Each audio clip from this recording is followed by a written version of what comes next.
বেশি প্রত্যাশা করতে যাবেন না, লোভী হবেন না। লোভ আপনার সুখ কেড়ে নিবে। লোভী কখনো সুখী হয় না। লোভীর পকেট কখনো ভরে না, যতদিন এটা ভরবে না। লোভী হব আমরা না। অতিরিক্ত প্রত্যাশা করব না, অল্প প্রত্যাশা করবো। I am not talking about the goal. Goal should be bigger and higher, but I am talking about expectation. বেশি এক্সপেক্ট করা ভালো না। খুব প্রত্যাশা নিয়ে রাখছেন, কিছু পান নাই, দেখবেন যে কষ্ট লাগবে, ঠিক কিনা? আর কোনো এক্সপেকটেশন নাই, এরপরে যেটা পাবেন ওইটাই লাভ।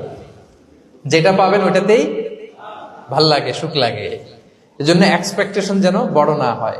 বেশি খাই যেন না করি। হ্যাঁ, কালকে কি খাবো, পরশু, আগামী সপ্তাহে আমার মেয়ের কি হবে, ছেলের কি হবে, ওদের ভবিষ্যৎ, গাড়ি বাড়ি নাই, এই যে অস্থির। এরকম আসলে নাই।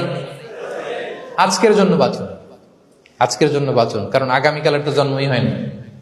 আগামীকালের জন্ম হয়েছে, এটা কি আজকে না আগামীকাল?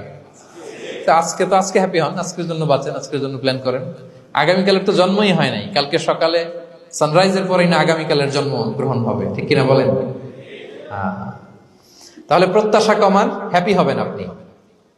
ইমাম গাজালি রাহিমাহুল্লাহ একটা চমৎকার কথা বলতেন। উনি বলতেন, তোমার রিজিকে যা আছে এটা 2 পাহাড়ের মাঝখানে থাকলেও এটা তুমি পাবা। আর যেটা তোমার রিজিকে নাই, ওইটা অনেক দূর থেকে আনার পরেও হাত দিয়ে নিয়ে 2 ঠোঁটের মাঝখানে রাখলেও ওইটা পড়ে যাবে। কথা বুঝতে পেরেছেন?